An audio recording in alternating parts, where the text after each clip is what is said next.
It was supposed to be a quick drive through the outskirts. No detours, no stops.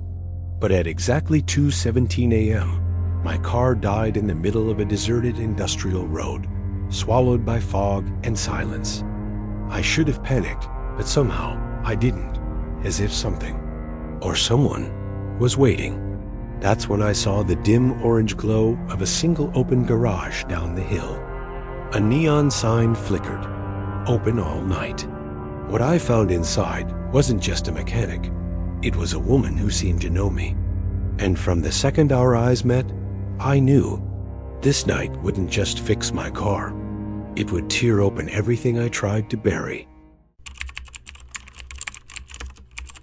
My name is Aden. I freelance as a photographer, editor, sometimes even a writer, depends on what pays.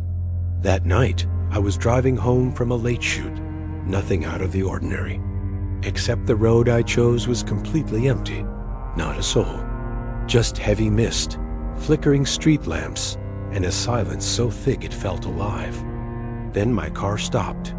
No warning, no blinking dashboard. Just dead. I pulled over near an old industrial zone. Most places were closed except one. Down a sloping hill, I saw a dim garage bathed in the glow of a single flickering neon sign that read, "Open all night." I hesitated. Something about it didn't feel right. But I was cold, tired, and stuck. So I walked down the gravel path. The air felt heavier the closer I got, like walking through water. Inside, the place smelled like oil and metal, and something faintly floral. She was there bent over a hood, her dark hair tied messily, a smudge of grease on her cheek. A navy blue jumpsuit clung to her body like second skin, strong arms, sharp eyes, and something in her presence that felt ... off. Not threatening, just ... knowing. "You're lucky," she said without turning. "Most nights I close early, but something told me to wait." Her voice was husky, like someone who didn't talk much unless it mattered. "I just need a jump start," I offered. She smiled, finally meeting my gaze. Sometimes it's more than that. Sometimes the machine breaks when the man does. I didn't know how to respond. She popped my hood and got to work. I watched her in silence.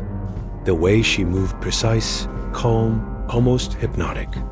The longer I stood there, the more the world outside felt distant, like it didn't exist anymore. I tried to check my phone. No signal. I looked at the wall clock. It was stuck at 2:17, the exact time my car died. I said nothing. Then I noticed it. A photo pinned to the wall. Me, years ago. From a trip I'd taken and barely remembered.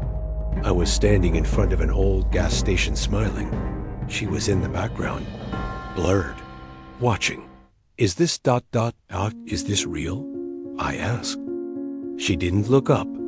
Some memories find you again when you need them to. The air grew colder. The lights above us flickered. "I know you," I whispered, "but I don't know how." She walked toward me slowly, eyes locked on mine. "Because I was there, every time you broke down, every time you ran from something. You just don't remember what I looked like back then." "Who are you?" She reached up, touched my chest lightly with her grease-stained fingers. "Someone who fixes things, even things that never asked to be repaired." Suddenly, everything rushed back. My breakdown 6 years ago, the motel I hid in, the woman who left me soup by the door but never showed her face, the time I nearly drove off the cliffs in France and someone turned my wheel at the last second. It was always her. "You're not ... real," I said, shaking. "I'm as real as you need me to be." The lights went out, total darkness, and then my car engine roared to life. When the lights came back on, she was gone. Only the faint scent of flowers remained.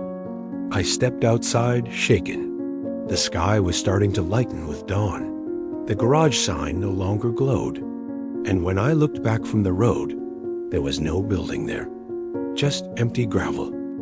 But my car worked, and in the glove compartment, a single mechanic's glove, still warm.